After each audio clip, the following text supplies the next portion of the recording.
Hey, mate. Howdy. Can you hear me all right? I can. All right, I'm going to make you co-host. Nice background. Yeah, I was trying to do the can one, but my head was right in the way of the logo, so it just No worries. turned out to be a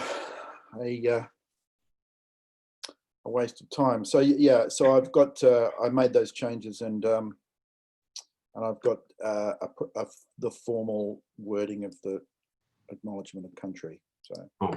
Thanks. That's good. How's the morning been? Not too bad. Not too bad. I mean, Ben, so you're ready? Yes, I think we might get started. So I'm just going to mute everybody, and Charles, when you're ready, we hand over to you. You just unmute yourself. Oh, am I?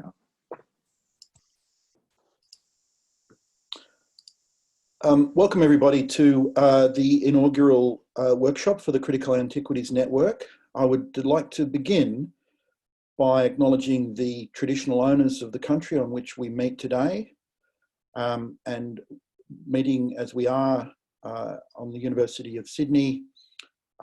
We would like to acknowledge the Gadigal people of the Eora Nation and recognise their continuing connection to land, to waters and to culture, and we pay our respects to elders past, present and emerging. Just to introduce the network, the Critical Antiquities Network was founded by Tristan Bradshaw, who is the Master of Ceremonies for today's session, who is based at the University of Sydney and at Northwestern University in the United States, and myself, Ben Brown, in Classics and Ancient History at University of Sydney.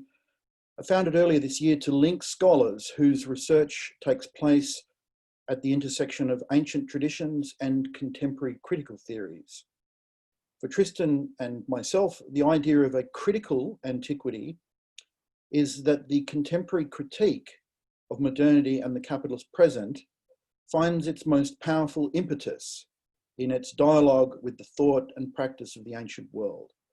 We believe that it is not simply that antiquity offers an alternate pole from which to grasp the present in its historical situatedness, but rather we advance the more radical suggestion that our modalities of critique are founded upon, and perhaps ought to be founded upon, the expansive dialogues we enter into consciously or unconsciously with the form and content of antiquities, performances, literature, and institutional practices.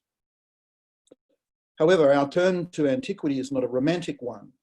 In our view, antiquity simultaneously serves as a standpoint and object of critique to enliven us to the possibilities and limitations of contemporary life. So far, our network has linked scholars in the UK, the US, Europe, and Australia for a forthcoming edited book on the role of antiquity in Marx and Marx's reception. And in addition to this workshop, our hope is to organise further occasions for collaborative work and a website to raise the profile of this area of research and its proponents. And it is now with great pleasure that I'd like to hand over to my close collaborator and good friend, Tristan Bradshaw, who will introduce our eminent speaker today. Unmute. Rookie error. There we go. Thanks, Ben. Yeah, thanks. I'd like to reiterate Ben's welcome. We're really pleased you could all join us today to launch this workshop and to hear Charles's promising paper. Before I introduce Charles, I'll just say a few words about the format for today. So Charles will speak for about 30 minutes, and then he'll be happy to take your questions. If you do want to ask a question, please write your question in the comment section of Zoom, either publicly or privately, up to you. Publicly is probably most helpful. And that will help me coordinate the questions as best as I can in case there's overlap, but we'll also have a backstop just in case people's internet connection's a bit dodgy and the audio is not coming through. And if you would actually prefer me to just ask your question for whatever reason, I'm happy to do that if you just indicate so in the chat function as well. Okay, so Charles Barbour is Senior Lecturer in Philosophy at Western Sydney University. Charles works on social and political theory with an emphasis on Karl Marx. He's published 2 monographs to date, In 2012, The Marx Machine was published by Lexington Books, and in 2017, Edinburgh University Press published his book, Derrida's Secret, Perjury, Testimony, Oath. He's also co-edited 2 volumes. After Sovereignty was published in 2009 by Routledge, and Action and Appearance came out in 2011 with Bloomsbury. Charles is currently working on 2 projects. The first is a monograph on secrecy, and the second is a study on equality in the work of the young Marx and his contemporaries. Today he'll be presenting work closely connected to that second project, I believe. The title of his paper is The Last of the Schoolmen, the Young Marx, Latin Culture, and the Doctoral Dissertation. So via your clap emojis, I ask you to join me in welcoming Charles. Thank you. Look, I really appreciate it, Tristan and Ben, for inviting me to speak. And I think we all mentioned earlier that it's good to get back to intellectual work. After the lockdown, I hadn't realized that I'm the first in the program, so that's a daunting task. I'm going to actually just time myself and cut myself off after 30 minutes so that we can have a conversation. Hopefully everybody's okay with that. If I get to where I can't complete the paper itself, I'll just summarize the remainder and we'll have conversation. So I prepared the paper before the lockdown, and I've been consumed with teaching since then, so it's going to be a little bit rusty. Also, the paper kind of deals with pretty technical and internal issues in Marx studies. It focuses largely on historical contextualization of the young Marx, and it's really part of that larger project that Tristan mentioned earlier. And it kind of borrows methodologically from the Cambridge School and Quentin Skinner, also from, I don't know if people have seen Michael Heinrich's intellectual biography of Marx, so deep contextualization. Heinrich's biography, it was about 400 pages, it's volume 1, and it gets us to where Marx is about 22 years old. So rather than reading the paper itself, then I thought I'd begin with some more just general comments about Marx and the ancients. And then maybe I'll turn later to some of the key substantive claims in the paper. So the paper is broken down into 2 parts. In the first part, I'll just give a general sense, as I mentioned, of the breadth and the depth of Marx's knowledge of both classical literature and what I'm going to call Latin culture. And I'll just explain that distinction in a minute. I'll start by itemizing the texts that Marx wrote about the classic and the evidence that we have of his knowledge of the issue from his literary remains. For the sake of concision, I'm going to focus on the early Marx, so roughly the years 1839 to 1842. And this is the period when Marx completed his doctoral dissertation on Democritus and Epicurus, and he hoped to secure a university lectureship and start an academic career. That plan fell apart in 1842 when Marx's intellectual mentor, a Hegelian biblical scholar and political theorist named Bruno Bauer, was stripped of his license to teach at the German university for atheism. Or more accurately, he was teaching atheism to his theology students, and this is what was unacceptable at the University of Bonn. At that point, Marx certainly continues throughout the rest of his career to refer to classical literature and ancient philosophy, and especially Aristotle. But because he doesn't have a hope of becoming a professional research academic, he never really studies the ancients in the same detail that he did in his youth. So that's the first part of the paper. In the second part, I'll say a few more specific things about Marx's research into classical literature and how that research was situated, especially in relation to classical scholarship in Marx's own time, and what he was attempting to accomplish through writing his dissertation. That Marx was influenced by Aristotle, and that he drew on Aristotelian ontology, ethics, and politics to devise his own theories of state and society. This is well known. It's not nearly as well known that Marx attended university and wrote about the ancients during a kind of renaissance in Aristotle scholarship that took place in Germany in the first half of the 19th century, and especially during the 1830s. This is the kind of substantive claim that I'll get to later. But one of the key figures in this Aristotle Renaissance was a philosopher and classicist named Adolf Trendelenburg. His first major work was a critical edition of Aristotle's De Anima that sort of revolutionized the field and set a new standard for philological and hermeneutic approaches to Aristotle's work. Marx was aware of Trendelenburg's project, and in fact, he designed some of his own early work as a challenge to Trendelenburg. This is because, along with being one of the great classicists of the 19th century, Trendelenburg was also a powerful critic of Hegel. In fact, Trendelenburg's 1840 Logical Investigations, which used Aristotelian logic to mount an attack on Hegel's Dialectics, probably did more than any other single work to destroy the authority of Hegel and Hegelianism among German intellectuals at the time. In this respect, Trendelenburg was far more influential as an anti-Hegelian than many who have been canonized since. And as Frederick Beiser notes, he's a relatively minor figure now, but at the time he was a colossus. For a radical Hegelian like the young Marx, then, Trendelenburg was the enemy. And I want to show you that Marx planned to publish a Hegelian critique of Trendelenburg's work. He even translated large sections of Aristotle's De Anima, as I think, as part of this project of challenging Trendelenburg. And we have that translation. It's available in the Mega. To the best of my knowledge, it's the first German translation of Aristotle's De Anima. So the point is that the dissertation was as much in conversation with Trendelenburg as anything else, and that's really the substance of the more detailed argument. At any rate, let's set that aside and let's get back to Marx's basic knowledge of classical literature and what I'm calling Latin culture. So this is the introductory material. Let me begin by explaining the distinction I have in mind between classical literature and Latin culture. By classical literature, I mean those texts that have been preserved from the roughly 800-year period between, say, 400 BCE to 400 CE. Don't have to get bogged down in the details here, you know what I mean. So the ancient world. By Latin culture, I mean something much broader, and specifically what Ernst Curtius means in his classic 1948 study, Europe, of European literature in the Latin Middle Ages, or an intellectual, theological, and political culture that spoke Latin, that persisted in Europe from the time of the Roman Empire into the 19th century, and that was only brought to a close with the rise of European nationalism.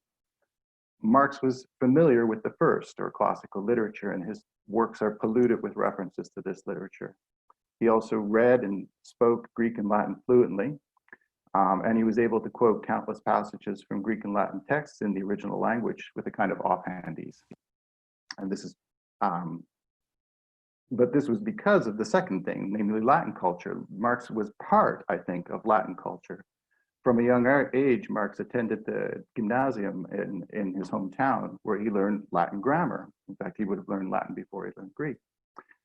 He was taught these languages in order to prepare him for a likely career in the public service. And it's worth considering what kind of lessons Marx would have been taught in his small provincial town in the 1830s. I mean, on the surface in the gymnasiums, the curriculum was Humboldtian. Learn from the classics so as to flourish as a human being and fulfill your human potential, you know, that kind of cultural erudition that the Germans called Bildung. But I think in reality, instruction would have involved rote repetition, reinforced at every stage by application of corporal punishment. In fact, there's a humorous moment in one of Marx's manuscripts where this education becomes clear, specifically in the St. Max part of the German ideology, where Marx attacks Max Stirner for having no original ideas of his own, but stealing all his ideas from Hegel. Marx says Stirner's motto should be repetitio est mater studiorum, right? Repetition is the mother of learning. So you can imagine where the young Marx would have heard that motto, undoubtedly from the lips of a sadistic provincial grammar school teacher who stood in front of a classroom full of young boys with the Latin grammar in one hand and a cane in the other. Marx then certainly studied classical literature and ancient philosophy, but he was also, I think, more importantly, belonged to Latin culture.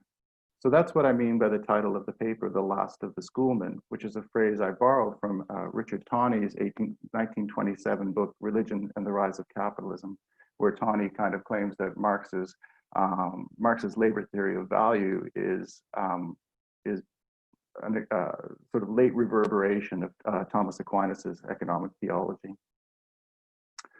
I don't know about that necessarily, but there is a sort of thin, tensile historical thread that connects Marx back to what I'm calling Latin culture.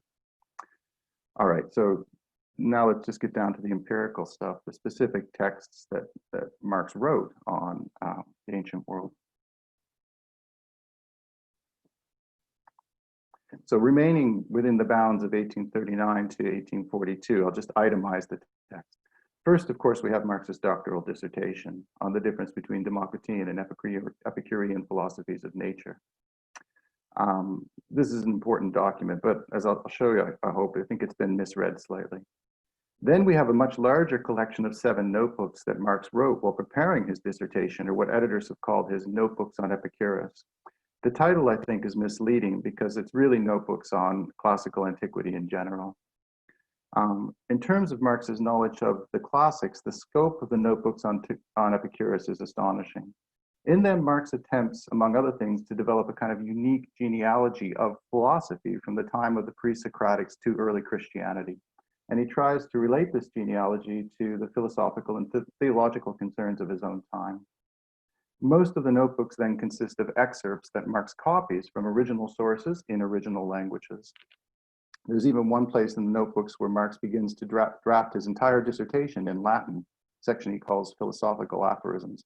He was probably thinking of submitting his dissertation to the University of Berlin at the time, where Latin was the required language. In the end, he submitted it to the University of Vienna, where he was allowed to write in German. The reasons for this decision are complicated, but I want to just assure you that it had nothing to do with competence on Marx's part. He was fluent in Latin. He was planning to submit his dissertation in Latin. He would have written it no problem. But more importantly, the notebooks on Epicurus include excerpts from every work of classical antiquity in which Democritus, Epicurus, or Lucretius receive any mention whatsoever. So here I think we need to remember that Marx is working before all of those references are compiled in doxographical compendia towards the end of the 19th century. Usener's Epicura or Hermann Dial's fragments on the pre-Socratics. Marx isn't working with compendia, he's working with original sources. And so he refers to Diogenes Laertes, Sextus Empiricus, Eusebius, Simplicus, Stoebius, Seneca, Cicero, Plutarch. This is how he's accessing the material through the original source. So on a bibliographical level alone, this is a significant labor, and it represents hours and hours of work. In fact, Cyril Bailey, early 20th century classicist and Epicurean, who read Marx's dissertation when it was first published in the Mega, was shocked at how comprehensive Marx's knowledge was. So you can see what he's doing here. He's planning an academic career, and he's planning to establish his reputation as a classicist, one of the great classicists of the 19th century. And that's what the dissertation is designed to prove. If he had secured an academic post, I have no doubt that he would have begun publishing on classical literature. And he probably would have moved to publish his translation of Aristotle's De Anima as well. It seems clear that Marx's plan was to outdo Trendelenburg at his own game, and thus to dethrone the sort of reigning king of Aristotle scholarship and the leading anti-Hegelian at the time. And I think I can prove all of this if we look at the correspondence and the notebooks and so forth. Here I've got a brief note on historical method. So now we know roughly what texts we're dealing with. I've just mentioned a few things about historical methodology. And I think one significant difficulty in the established secondary literature on Marx's dissertation is that it tends to be read anachronistically, trying to find traces of the later Marxism in this early work. Either that or else critics try to see it as a kind of code or a complicated avatar where Marx is going to speak about some issue other than what he's explicitly talking about, right? Really what's going on in the comparison of Democritus and Epicurus is a comparison of say, Hegel and Kant, or Marx is challenging his own mentor, Bruno Bauer, or Marx is saying something about Schelling and Hegel. So people try and read through the text, if you see what I'm saying. The purpose of my paper is to take it on face value. The argument is what Marx explicitly says. I see it primarily as a contribution to the Hegelian history of philosophy, a contribution to theological debates that are taking place at the time, a contribution to classical scholarship. And so the project of the more detailed paper is to locate it in those contexts, locate the dissertation and Marx's early work on the ancient in those contexts.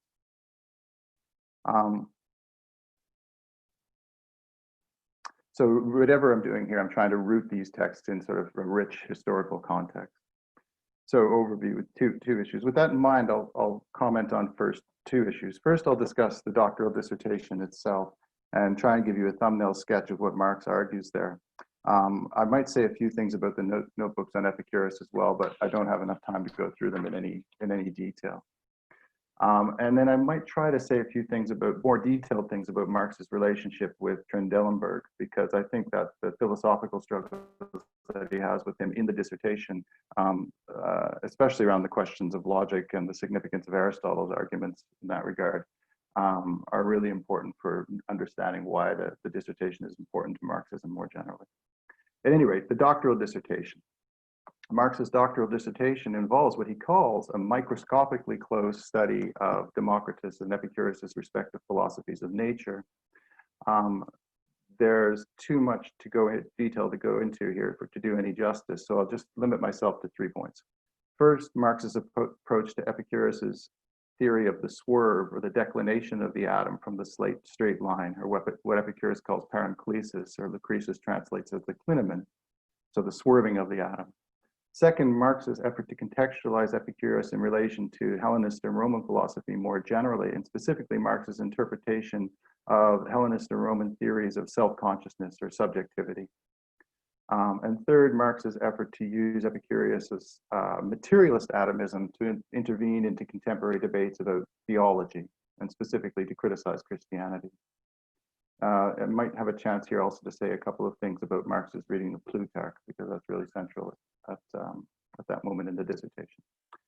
So first, the declination or the swerving of the atoms. This is probably what Marx's dissertation is best known for, especially because of Althusser's appropriation of it in order to develop his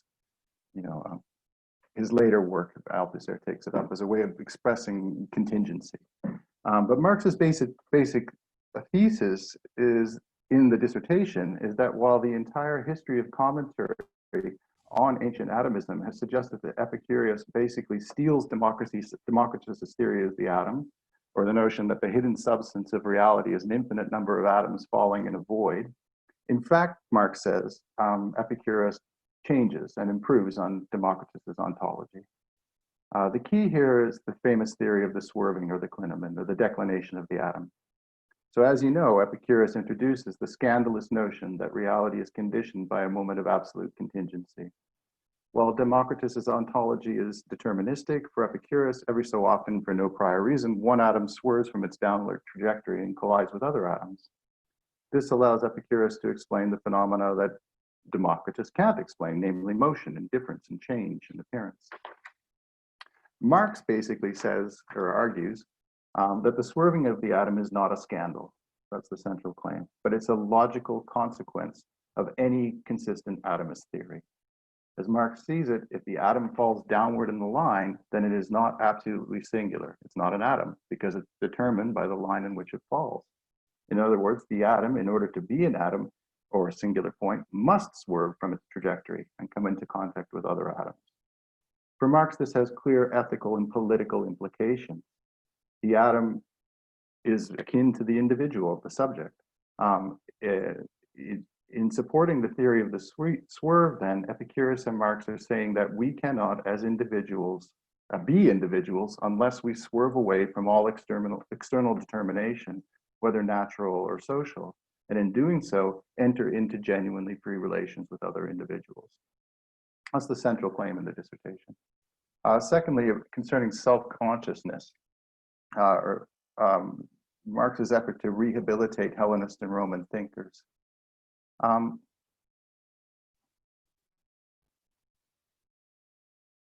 Very roughly, Marx privileges Aristotle above other ancient thinkers, this is true, but he also suggests that the Hellenist and Roman philosophers who follow Aristotle are equally significant.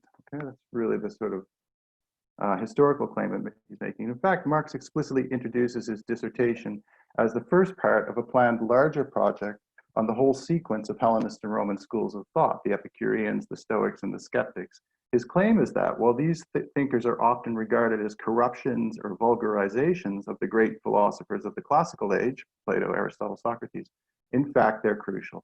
Marx wants to rehabilitate them the same way, not incidentally, that they've been rehabilitated in contemporary classicism, at least since the 1960s, in the work of people like Malcolm Schofield, or I guess we could also include Michel Foucault here. More precisely, Marx claims that Epicureans, the Stoics, and the Skeptics provide a very sophisticated approach to one specific topic, what he calls self-consciousness or subjectivity. They are, for him, the great thinkers of subjective freedom. But why does Marx want to say this? What are the consequences of this claim? What's he trying to prove? Here we need to think about one more framing context for Marx's dissertation, namely 19th century religion, theology, and especially Christianity. The standard idea in the 19th century, and certainly the one adopted by Hegel, is something like this. The Greeks of the classic age introduced the most important themes of philosophy, but they remain focused on the moral substance of the community. They cannot fully appreciate subjective freedom, or a subjective freedom that exceeds the laws and the norms of the collective. This kind of individual freedom, the kind of subjectivity or self, 19th century thinkers tend to assume is only made possible with the advent of Christianity. Christ is the one who introduces into the history of philosophy the notion that we all have a rich internal world or an inner world of faith.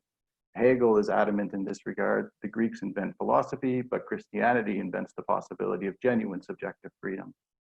So on Hegel's account, it takes almost 2,000 years for this principle to work its way through the slaughter bench of history. But he says, Hegel says, in modernity, it comes to fruition. In this context, by claiming that the Hellenist and Roman philosophers say everything we need to know about self-consciousness or subjectivity, Marx is basically depriving Christianity of its claim to significance. The idea is we don't need Christian revelation to become free subjects. Everything Christianity is supposed to have accomplished through faith alone, the Epicureans, Stoics, and Skeptics have already accomplished through reason, science, and philosophy. We can live freely without Christianity. In fact, we are freer when we relinquish all faith in irrational revelation and cleave instead to the power of reason. Not Christ, but philosophy sets us free. This is the political argument of the text. And you can see that worked out in Marx's challenges to Plutarch, which occur in the dissertation partly, but primarily much more extensively in the notebooks on Epicurus. There's all kinds of archival difficulties here because Marx's dissertation originally ended with an appendix in which he attempted to defend Epicurus against Plutarch's attacks. And Plutarch ridicules the Epicureans for denying the immortality of the soul and proposing that if gods exist, they don't have any interest in human affairs, but they're just in Olympian detachment, care only about their own tranquility. And as you know, historically, these apologetics for ancient pagan religion get adopted and reworked in early Christian apologies for the Christian God. So in the 19th century, Marx's attack on Plutarch would have been recognized by everyone perfectly clearly as an attack on the Christian state, on Christianity, Christian understanding of freedom. There were, in other words, the dissertation was, in other words, and this is another really important point I want to emphasize, it's directly political. And we have letters from Bruno Bauer recommending that Marx, in fact, not include a lot of this atheist rhetoric in his dissertation, saying, wait until you've secured an academic position before you make all of these political moves. The interesting thing is that in the only existing copy of Marx's dissertation, the appendix on Plutarch has been removed. Somebody's taken it out. And the best speculation we have for why this happened is Michael Heinrich. He suggests that one of Marx's dissertation advisors, or one of the people who graded Marx's dissertation, took it out and went home with it. I don't know, I'm more suspicious.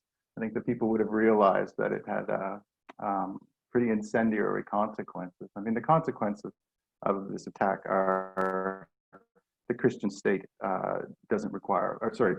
freedom doesn't require the existence of a personal God. Basically what he's arguing. You can have subjective freedom without personal faith. And so that part of his dissertation went missing, makes me suspicious.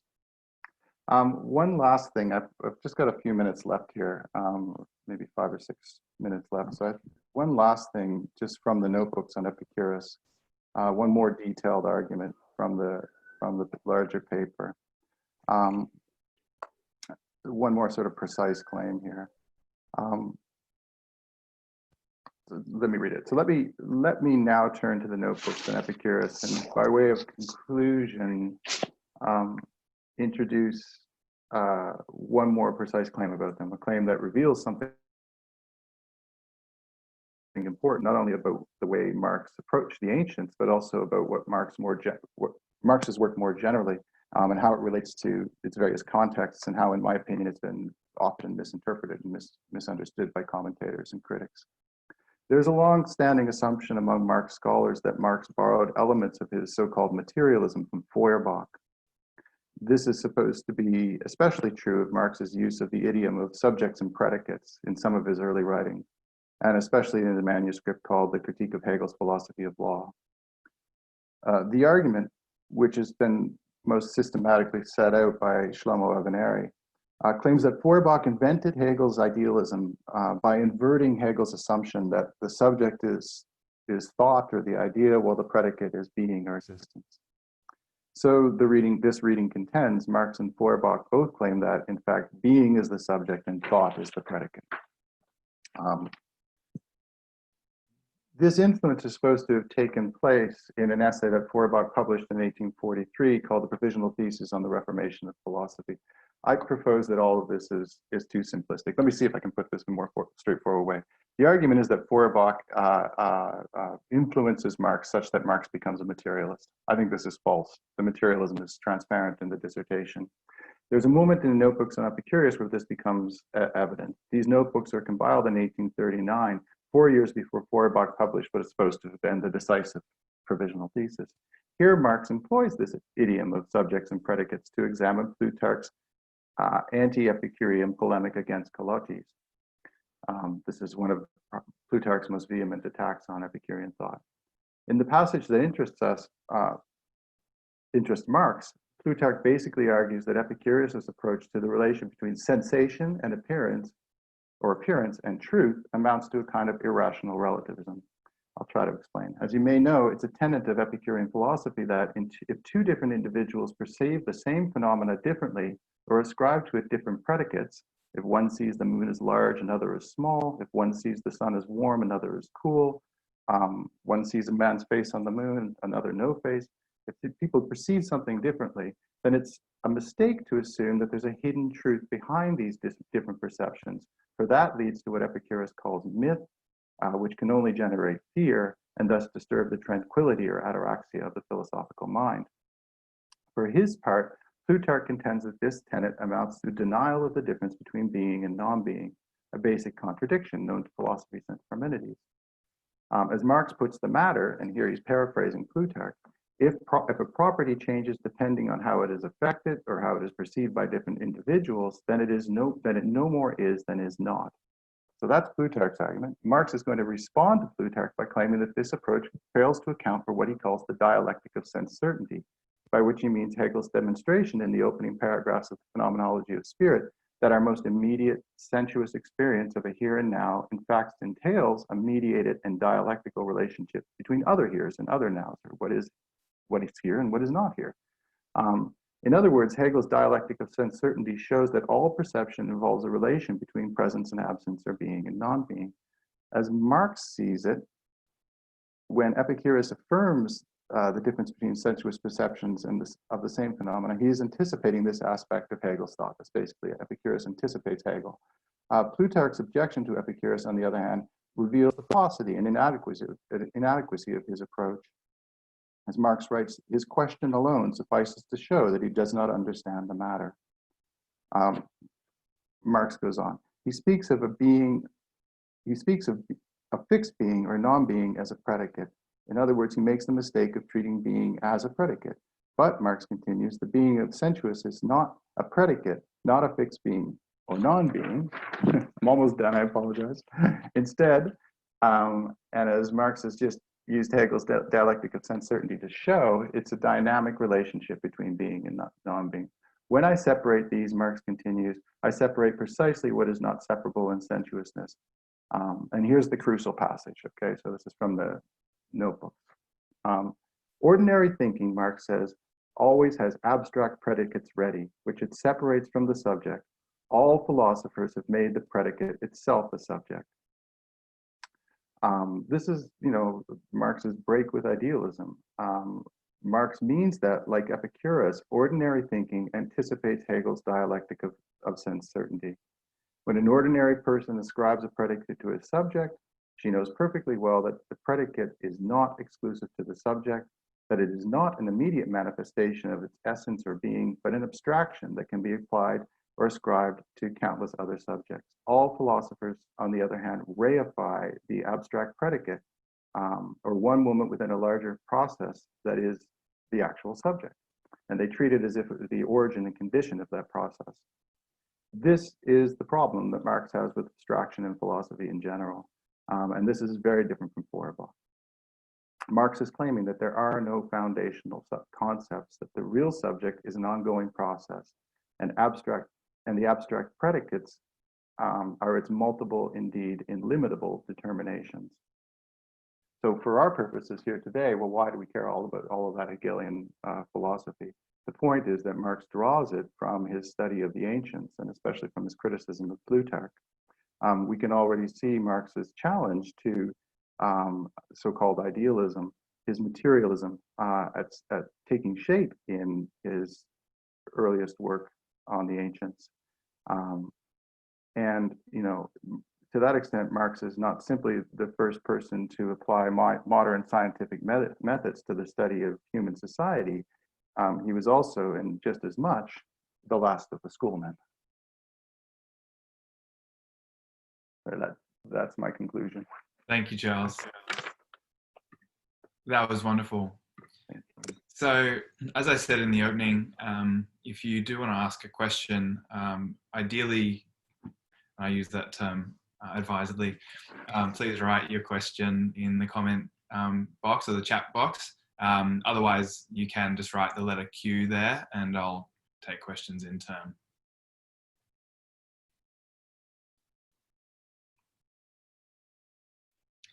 I could kick us off. I was lucky to read the paper in advance, so this came out a little bit more distinctly in the paper. But you point to the kind of Cambridge contextualist, history of ideas approach to Marx, and I was curious about how this synchronic kind of contextualist approach fits within the obviously very diachronic sense of Latin culture, right? Something which stems from hundreds of years earlier, right through to the 19th century. So I wondered if you could talk a little bit more about how exactly you see those two dimensions fitting together. The extensive, centuries-old tradition, and then somehow how it becomes concretized in a moment where you can start to talk about things synchronically in this kind of Cambridge contextualist way. Look, that's a really good question, Tristan. I think that, that the purpose of using that deep contextualization is not simply to empirically describe what's going on. There's a kind of intervention that I'm trying to make into the way we read and study, the way we think about Marx's relationship with the ancients.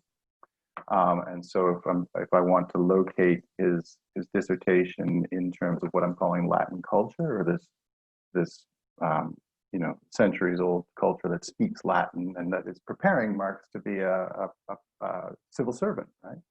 That's the sort of lingua franca of political and theological culture. And so that the early work makes sense in that context. Well, why am I insisting on that? Because there's a very common way of reading Marx's relationship to the ancients that wants to associate him with a kind of humanist understanding of ancient Greece, and so-called Western culture with big W, big C, or Western philosophy or whatever, or the Western tradition. You know what I mean?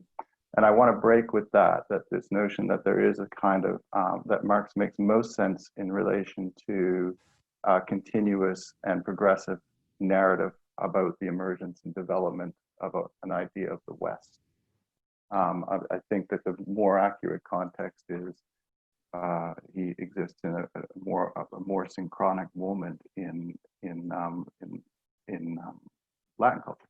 So the target here is somebody like George McCarthy, who wants to place Marx in the tradition of Aristotle and a fantasy, I think, about ancient Greek democracy, and especially the polis in Athens, which really is a fantasy that takes shape in the 19th century, right? It's something that gets cooked up in the early 19th century in order to justify, I think, certain kinds of nationalism. And so Curtius is using this older tradition to break that, saying that Latin culture is not, what puts an end to it is the emergence of nationalism and that understanding of the West. I don't know if I'm making sense here, but the narrative I want to avoid is Marx read some Aristotle. He was really impressed with the polis, and he wants that same understanding of democracy to sort of continue. There's a continuous narrative, and that the conclusion of that is, let's all celebrate the Human Rights Project because it's old. You know what I mean?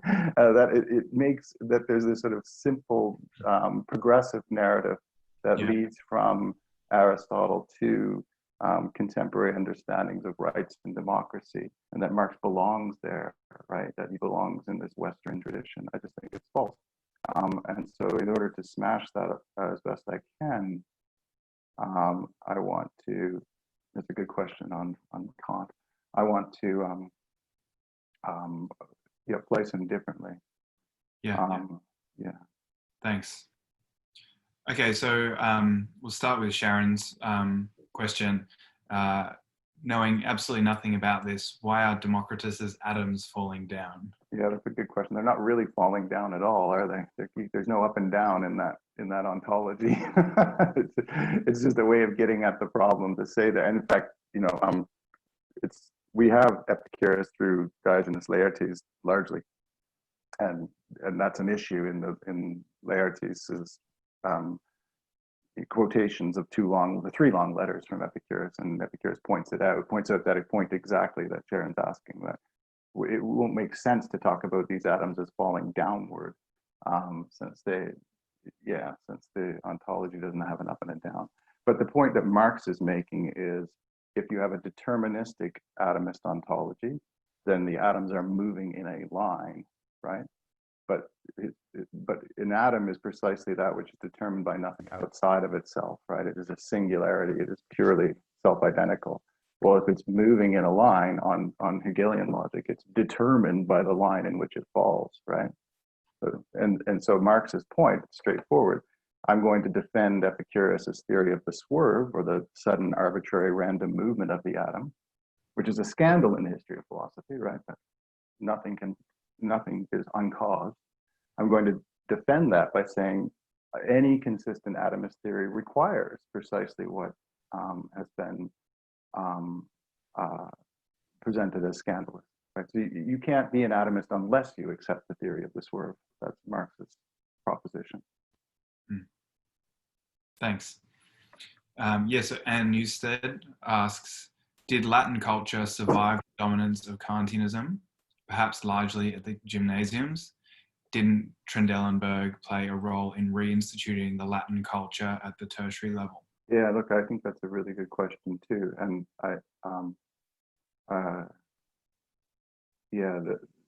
it's deep context there. Trendelenburg writes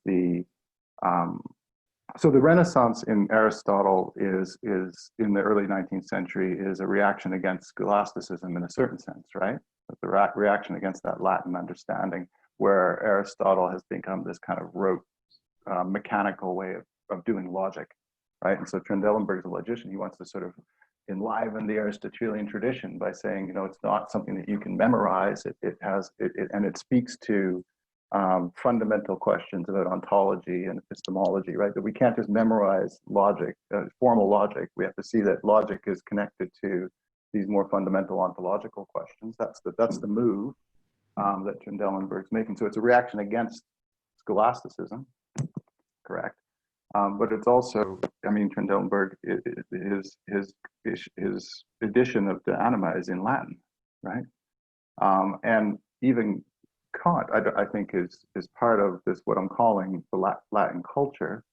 I mean, for Curtius, for the person who I'm drawing on here, the important moment is the emergence of nationalism, where you can speak German at German universities and get a dissertation. That's exactly what Marx does, right? I can publish a dissertation in German and expect to get a job at a German university. Marx, the first generation where that's a thinkable thought, right? And he, in fact, you can see, as I mentioned, in his notes for his dissertation, he begins writing it in Latin. His plan is to write it in Latin and submit it to the University of Berlin, where it would not have passed if it wasn't. And he could have done it, but the problem was circumstantial. He had to move fast because the position that he wanted was available at Bonn, and he needed to get on top of it immediately. And so completed in German, send it to Jena, where they're accepting German dissertations, because all the people at Jena at the time are German nationalists, right? They're liberal nationalists. They're all followers of a guy named Jacob Fries, who's a Kantian philosopher who hates Hegel, right? So there's circumstantial reasons why he didn't do it. But I do think that what I'm calling Latin culture could consume Kantianism.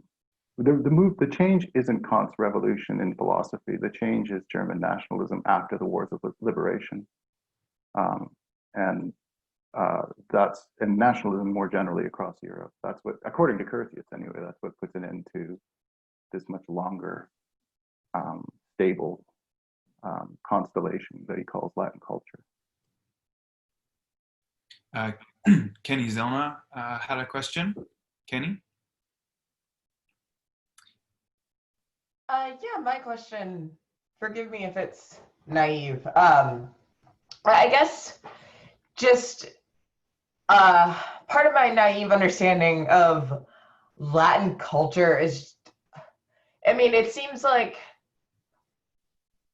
I don't know, I guess to be vulgar, it sounds just very bourgeoisie, right? And it's kind of, how does Marx go from this sort of learned Latin culture to, you know, fighting for factory workers, so to speak? Just sort of, what does, I mean, I guess one way to answer the question is like, there isn't a tension between those two, and sure, I could get that, but I think just my question in a broad way is, I think there's just such an aesthetic revolution from like Marx of the Latin culture to sort of, I don't know, maybe it's more of a caricature of Marx in my head as like, you know, the salt of the earth revolutionary type. So yeah, exactly. I was just wondering. I know what you're doing. Good. No, it's a really good question, and my honest position on this is that Marx is a revolutionary from the beginning, and that he and Barbour are Jacobins roughly, and what they're attempting to accomplish. I think that you could bear this out in the correspondence and everything else. So, you know, there's a standard argument that says Marx is more kind of a liberal constitutionalist until about 1843, when he gets fired from the newspaper. He has to leave the newspaper. He gives up on the public sphere, and then he goes to Paris and he discovers all the revolutionaries are there. And yes, I'm one of you too. And sort of, this is the sort of standard narrative. But I think that actually something of that is true. But I think that the radical nature of his politics earlier has not really been appreciated. And so what they're attempting to accomplish inside the institutions of the German state, this is really the difference. But at the moment that Marx leaves Germany and Paris and discovers yada yada, he has a different understanding of revolution. But in the early work, he and Barbour see revolution as something that takes shape inside the institutions of the state. So they're attempting to sort of, you know, kind of appropriate and take control of these really technical, political, theological idioms, right? And that's their strategy, you know. But it is the purpose of it is fully revolutionary. If I say there is no personal God, and we are not immortal, okay, that the soul is not immortal, what that means practically is there's no personal sovereign, right? No individual has authority or power that's independent of the will of the people. And especially the immortality thing, the translation for that is inheritance right is not guaranteed. Who has wealth now can't necessarily pass it down. And this is understood, you know what I mean? That's not, he's not speaking in code. This is the way that people often read the dissertation. It's so complicated and strange. He must be trying to say something other than what he's saying. He must be talking about Kant and Hegel or something. No, he's speaking the technical language of political theology that would have been recognized by all his colleagues and everyone around him and his readers. And the policy implication of what he's saying, the real concrete policy implication is inheritance isn't guaranteed. Wealth can be distributed independent of family lineage. So the attack is on landed property and the nobility and inheritance right and personal sovereignty. And so it's radical. Yeah. I don't know. You're right. There's a difference, no doubt. When he becomes a communist, it changes. But there's a radical political project at stake in the early work. That's all I try to emphasize. There's a nice and fleeting moment in the Communist Manifesto when Marx appears to be quite self-conscious about his bourgeois origins, because he says about he and Engels that it took them an enormous amount of intellectual effort to kind of overcome their bourgeois origins, but once achieving that, they've kind of come over to the side of the proletariat. So I think there is some grounds for thinking that Marx himself was a little bit self-conscious about his kind of bourgeois cultural and biographical connections. Yeah. No doubt.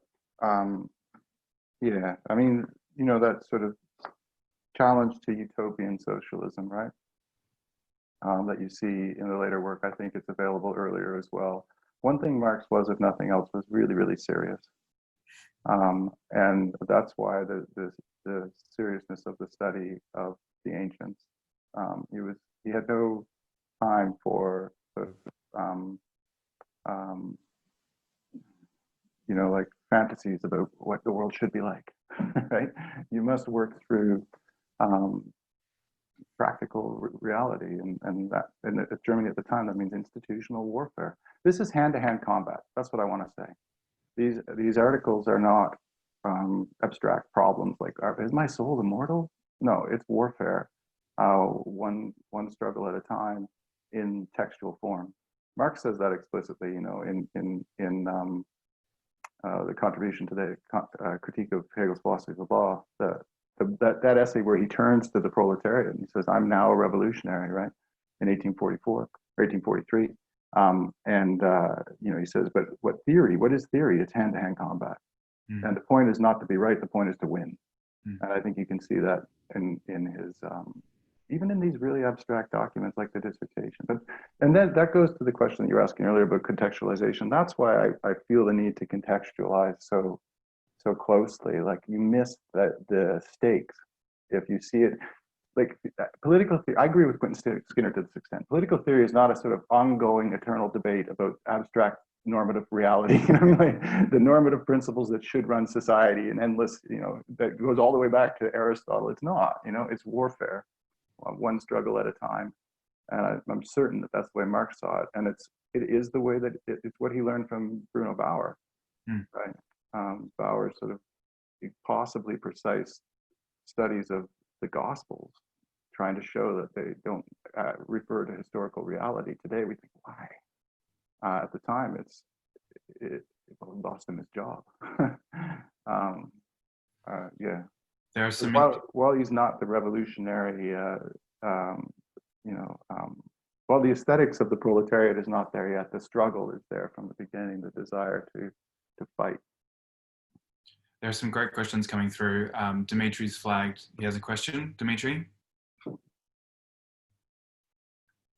Thanks, Tristan, and thanks, Charles, for this magnificent paper. And I really enjoyed it. And, you know, when you mentioned a moment ago how strange the dissertation may appear when you read it, you know, like you may find asking yourself, like, what is this all about? You know, like it appears, you know, like for someone who's read The Capital first or something like that, then it appears a very kind of almost kind of irrelevant text in the first read, you know. But then, like, if you realize that, well, my take on it, you know, at least is that what is more significant than what it says is what it doesn't say. And I think if we look at the sources, for instance, of, you know, the people that Marx quotes, and it seems to me clear that he's looking at Gassendi, because that's where the first collection of the sources about Epicurus happens. But at the same time, in the notebooks, he just dismisses Gassendi in like one sentence. Moreover, even more importantly, Gassendi's kind of accumulation of all the sources about Epicurus is coupled with his own very peculiar translation of various passages from Epicurus. And one key aspect of this translation is this idea that we need to, which, you know, relies on the interpretation of Epicurus, that we need to understand the political in terms of how utility or interest is calculated. Okay, that is like a key influence, for instance, on Hobbes and the whole idea of the three stages, the natural, the social, and the political, as motivated by self-interest, comes precisely through this conversation with Gassendi, right? And this plays very well in this whole kind of idea, a whole host of ideas that come later in Marx. For instance, you know, false consciousness and all this sort of thing. So I was wondering whether you have an explanation as to why he just dismisses someone like Gassendi, from whom clearly he takes all his sources, and why doesn't he see these ideas that would have been more kind of useful to his project? Why doesn't he foreground them in the dissertation, and or even in his notebooks that didn't have to be public, or, you know, they were not meant for publication? Do you have an explanation about that? Yeah, look, it's a really good problem. We spoke about it briefly at some point. Sorry, it's a private conversation. I rushed around and looked to try and come up with all the references to show you wrong, and you know, you're probably mostly right. But the Gassendi thing, I think, you know, he says he's attacking this prejudice that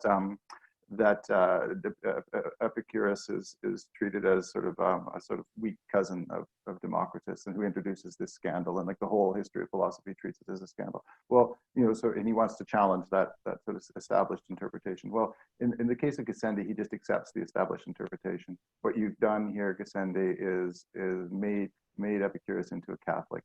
You've made his thought compatible with understandings of church authority and especially immortality. And so I don't know if that's true or not of Gassendi, but that's Marx's dismissal of him. You're just a Catholic version of this.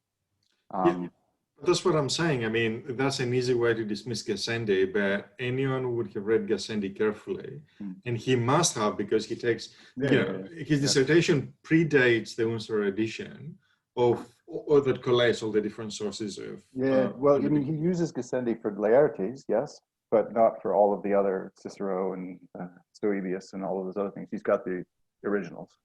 But you're right. But okay, so this problem, okay, so let me frame the question differently. I think that there is a contract theory in Epicurus, right? There's a version, early version of contract theories. In the last, you know, like the principal doctrines, whatever it's called, there's 40 sayings, and then the last 5 or 6 of them are basically set up what law is as a tool that we use in order to establish justice is nothing but that which takes place inside of law, the agreed community. We've contracted together to say that these are the rules, and any given community could contract differently, but roughly contract theory in general. Marx annotates all of that in the notebooks on Epicurus. It's there, right? He's written it all out, but it has no bearing on the dissertation itself. So the interesting question is, why does he sidestep any version of contract theory? Yeah. Yeah, I mean, I don't have a good answer for that. I think he's roughly a Hegelian. I do think that he doesn't see there as being a kind of fundamental break between just life in general and the world of law, or what do we call that today? Or what do we used to call that like 15 years ago? You know, like your Zoe and bios, you know what I mean? Like there's no sort of fundamental break between these things for Marx, that whatever law is, it's a manifestation of life. And it will alter and change based on the purposes to which it's being put, right? So that's his Epicurean. His Epicureanism is he sees law as sort of something that is functional, that has a purpose, that has an instrumental application. That's what law is. It's the instrumental expression of some sort of human need.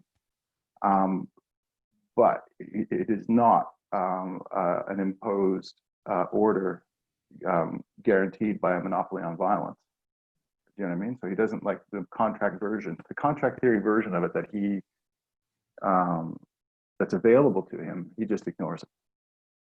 I don't know if that's answering your question, but I would say that he makes sense in some manifestation of the natural law tradition, but not in any contract expression of it, not in any social contract expression of it. How that relates to Gassendi and so forth. I mean, like the basic idea of Gassendi, the basic principle that, you know, knowledge comes from sensation. We trust our senses first, and that knowledge is always incomplete, and that, you know, there are no sort of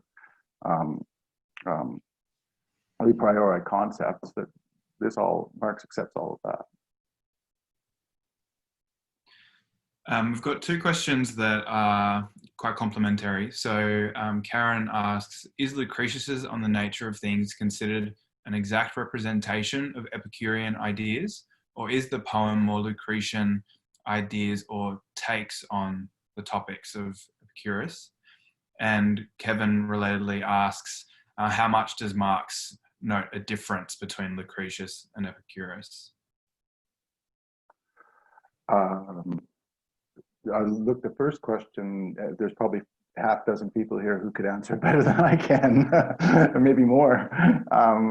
No, I mean, Lucretius is, I mean, what Dimitri will know better than I do, but, you know, what we have of Epicurus is all doxographical, right? There's nothing, unless you count the quotations in Diogenes Laertes, unless you think that the letters are direct quotations and the list of 40 principal doctrines are direct quotations.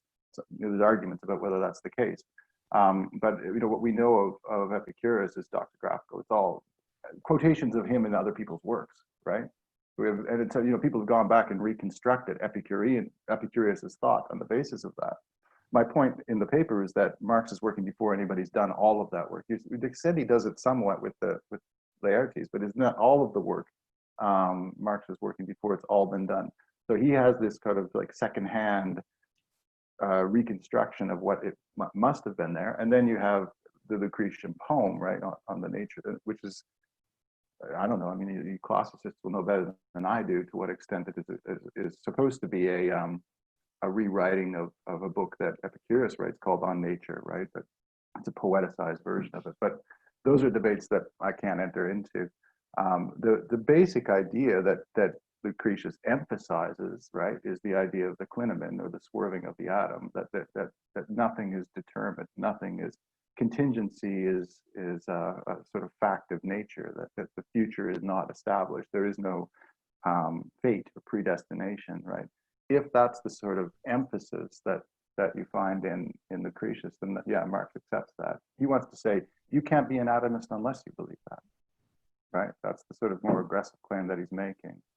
And so, yeah, I simply am not qualified to answer the question beyond that. And then the second part of it, sorry, you have to remind me. No, you kind of touched on it, which was how much does Marx think there's a difference between Epicurus and Lucretius, if at all? But I wonder if we could, at the risk of, you know, completely sidetracking from the topic at hand, whether we could draw on the expertise of the audience members and ask, does someone want to weigh in on this question about the relationship between Epicurus proper and Lucretius's interpretation and representation in the poem? I don't think that Marx places any emphasis on that whatsoever. Yeah. What about the difference, apart from what Marx thought about it, just more generally? That's a big question. It's a complicated question also because we have a tiny amount of material that has survived from Epicurus.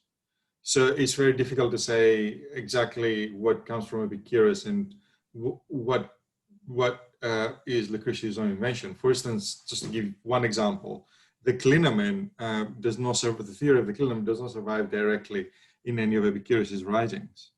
So it's very difficult to compare the two. In my mind, and I mean, that's my interpretation, the most significant divergence is in the opening of De Rerum Natura, in that discussion of religio, where he attacks the sort of construction of authority through the parallel working of the priests and the kings. I don't think that's a very Greek idea for a number of reasons. I think that's much more Roman idea, but I may be wrong, I see that Andre Lax has indicated a question and he's just clarified he has something to say. So why don't I call on Andre Lax and see what he has to say. Thank you very much. So thank you very much for your presentation. I have actually something to say about the Lucretius Epicurus relationship, and then I have another question that I would like to ask you. So the situation is the following. I don't think that it's right to say that we don't, what we know about Epicurus himself is doxographical. I mean, there is a lot which is doxographical, but precisely what is marvelous about Epicurus is that he is one of the authors, the Hellenistic authors, about from whom we have actually 3 writings. There is a question about the third letter, but it's surely the first letter and the second letter, the physics and the moral, let's say, is from Epicurus' hand. So we do have Epicurus Greek, which is very special and very interesting. So the problem really with the Swerve is that we don't have any testimony that, or we don't have any proof that Epicurus was really saying something about the Swerve. The Swerve theory is known only through Lucretius, and there is a question whether Epicurus is actually using the concept. And there are 2 positions, yes and no, and there are arguments on either side. But what is interesting, and that brings me to the very first question about why the atoms fall in the void. And it's a very interesting question, because this is definitely not Democritus' position. We know through various testimonies that the Democritus position thought that atoms were, splashing around. Actually, splashing around is a fairly exact translation of the Greek word, which is used in the reports we have on Democritus. And so the idea of the atoms falling in the void is actually a reconstruction by Epicurus of what Democritus should have said if he was agreeing with himself, so to speak, or agreeing with the data of the sensation. And Epicurus' argument is, look, if you put something which has some weight, because there is also a doxographical question whether Democritus thought that atoms had weight or not. But for Epicurus, an atom is really a body, and it has weight. And if you put a body in the void, then what does it do? It falls. And so actually the objection, the origin of the Swerve, so to speak, and if it falls at the same rapidity, at the same velocity. Sorry? Yeah, velocity. because of Aristotle Physics 4 and then because of Gassendi and because of many things. And then if everybody, whatever the size of the body is, falls at the same velocity, then there is no encounter. And so that there be an encounter, there must be a swerve. So that's that. And something also, it's interesting, you said that it's a doctrine of universal contingency, but what could also say that it's a doctrine of primordial contingency, a kind of Cartesian, first, I don't know how you call that, Pishnet, and then that the laws of determinism apply once the first move is given. Anyway, so that's the that's the something interesting about the relationship between Lucretius and Epicurus. The question I wanted to, the other question, if I may, to ask you is that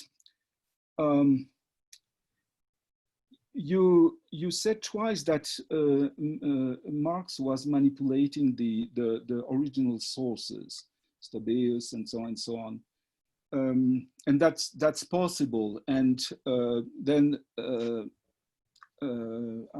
Dimitris, I think, mentioned Gassendi, but of course there were a lot of handbooks that were available and used by Kant, for example, for his knowledge of the ancient world, and truly these handbooks have done part of the work also. So it's possible that Marx was open Stobaeus to but I have some difficulty in imagining Marx doing the kind of work that Usner was going to do 50 years later. So is there no mediation there? Other mediation that Gassendi? And a related question: what do we know about Marx's library, so to speak? We know a lot about Kant's library. We know, for example, that Kant could hardly have read a dialogue of Plato, that he know that what his knowledge is based on Brucker. So isn't that the same kind of mediation that we should also count with when we are talking about Marx? Look, those are really good questions. What were Marx's sources and what was his access to them? So Marx is 19, 20, 21 years old, but he's studying at the University of Berlin. So my suspicion is it's not his personal library. We don't have, Gassendi from Marx's personal library, but my suspicion is he's using his institutional library. The sources for Stobaeus and so forth, look at from the. I've just got my notebook here in front of me, and I don't know off the top of my head, but my suspicion is that they're editions that are like, 17th, 18th, 16th, 17th, 18th century editions that he's using, right? So that, but he's definitely accessing them in the original language and in the original form. In other words, the entirety of the text, they've not been extracted for the purposes of, taking the. So, for example, Plutarch's references to Epicureanism or something like that, it's not like he's reading like a compendium of all references to Epicureanism in Plutarch. He's reading the document itself. But yeah, I mean, I hope I'm not trying to suggest that somehow within 3 years of doing his PhD, he had accomplished some astonishing act of bibliography and textual, hermeneutics or something like that. It was simply to point out that he's dealing with them in the original languages, and in their entirety, rather than in an extracted format.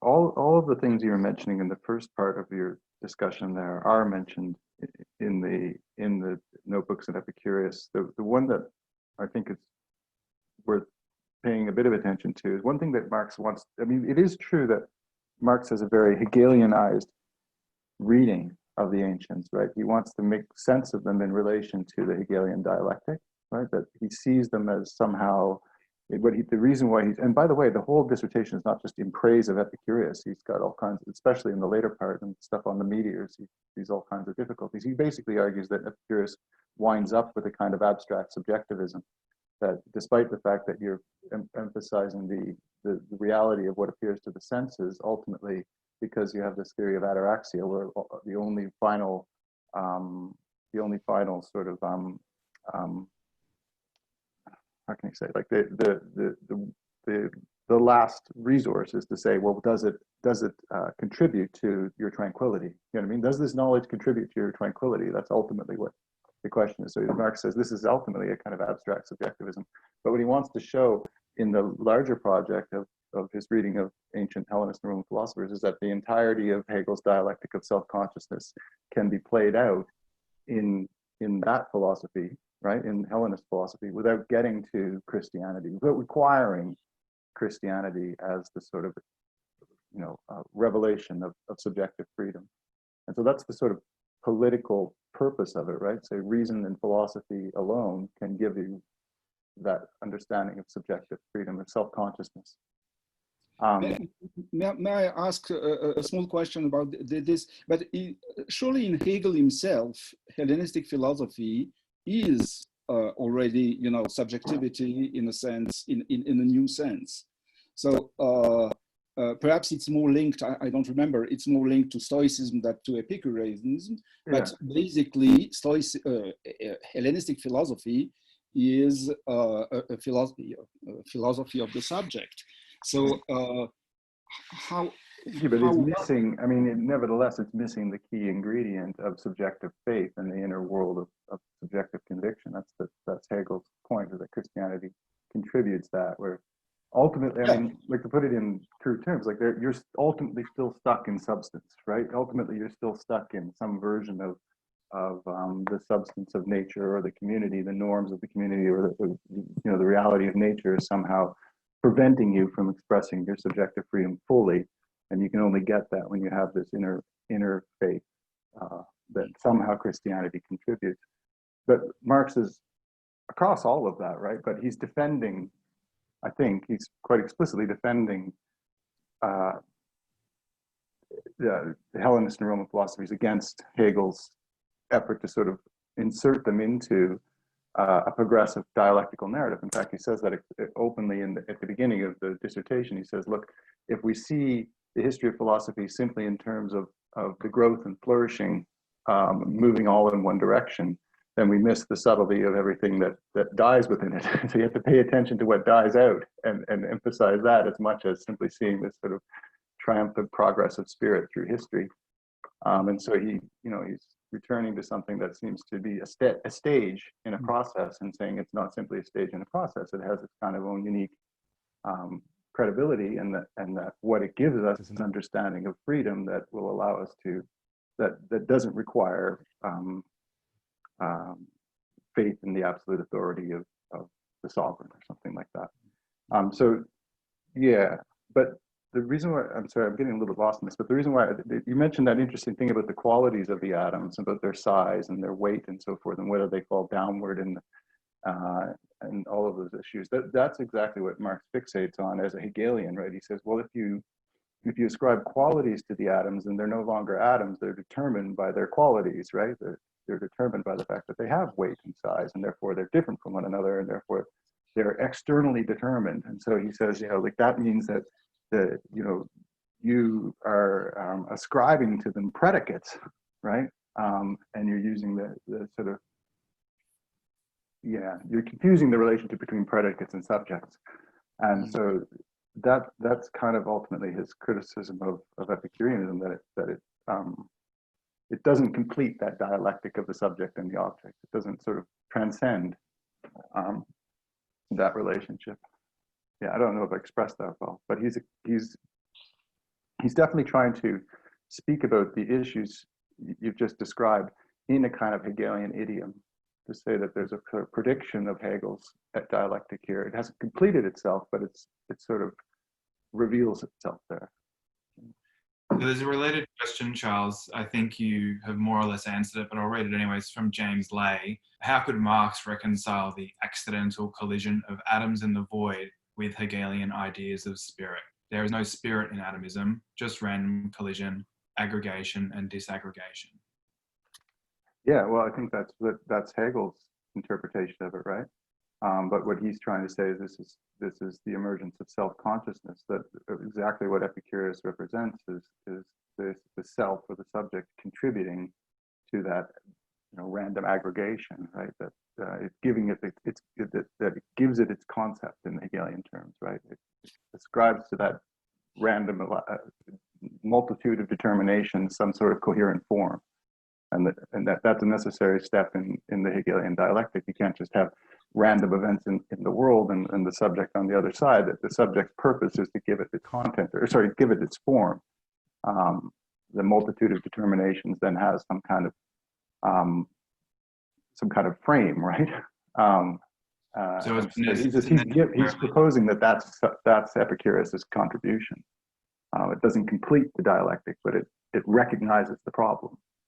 How can I say this differently? Like the problem of essence, the concept of essence in Hegel. I think that's really what's at stake there. What is the essence? Is the essence in the object? Is it there waiting to be discovered, or is the essence the moment when the subject accumulates the multitude of determinations into some form? I don't know that I've explained that well. It's a huge debate in Hegel scholarship and right now, and Marx is kind of across it. Yeah. Okay, and then also related to this is James Collins' question. What do we know about debates at this time, and I think he means the 19th century, around the nature and role of gods in Epicurean thought?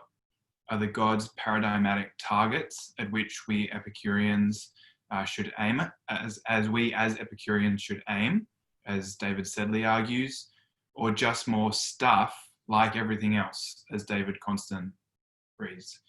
Wow. To be honest with you, that's a great question. I have exactly no answer. I don't know whether that was, one thing I am trying to figure out is where Marx why Marx is inspired to address Epicurus at all at the time. I mean, in every other context he's dismissed, and he seems to have been reading Hegel's History of Philosophy and seeing this sort of dismissal or this sort of subordination of the Hellenists and Romans to the Christian revelation, and he seems to want to sort of attach to that.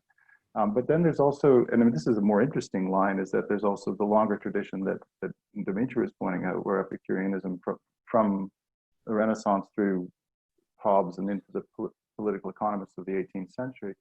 And if Marx was understanding that, I have no idea. My honest suspicion is he was attracted to the atheism, and he saw that as a way of expressing the point that he and Bauer wanted to make about the Christian state. But to what extent, where does his main source, by the way, is not Hegel. It's a guy named Ritter, another historian of ancient philosophy. Like a source for the sense of the narrative that of ancient philosophy is using. But like the question's more complicated than I can answer, but the simple answer is he is attracted to atheism. He sees that as the sort of thrust of the argument. He wants to find a way to express that. One quick point from Andre Lax on philology, and then we'll jump to Aditi Singh for the last question, which I'll ask Aditi to read because it's kind of long. Well, to ask briefly as possible because Charles does have to leave on time. So quick, Andre, and then Aditi to finish. Yeah. Okay. So as quick as possible. The distinction between ideal and bodily is not right, because everybody thinks that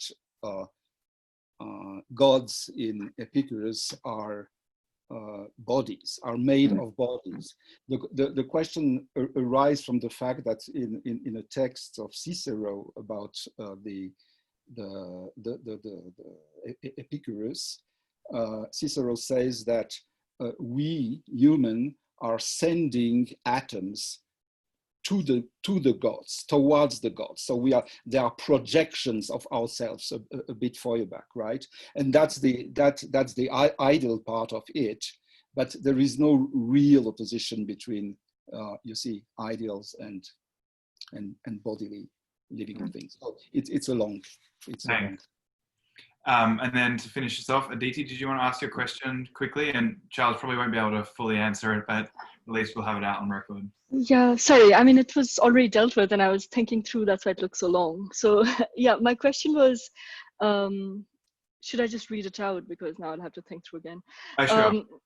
Yeah. So Aristotle's, I thought, I mean, from what I understood, primary critique of Democritus was that, and of the ancient atomists, was that they posited random motion, random eternal motion. And so he thought that there was no efficient cause, and he was not convinced by the idea of the vortex, which, you know, everybody goes on about, where, you know, a change can be understood by atoms randomly at some point forming some kind of a sort of total sort of something that would move things. And so Epicurus, I believed, tried to answer this sort of critique of Aristotle by talking about atomic weight and falling motion, and then sort of adding that chance motion to it. And so I was just wondering whether, you know, when Marx sort of reads this as sort of positing a kind of subjectivity, isn't he sort of channeling Aristotle in there, you know, via Hegel? But just sort of, this does seem to be a kind of, well, let's think of this clinomen, you know, the Lucretian clinomen, as sort of a beginning of subjectivity and relation. And so, yeah, I was just wondering. And there was a related question. I started thinking about Stoicism, but I will not ask it right now. Maybe, you know, I could write to you later. So, yeah. That'd be great. I'll look very quickly, obviously, but very quickly.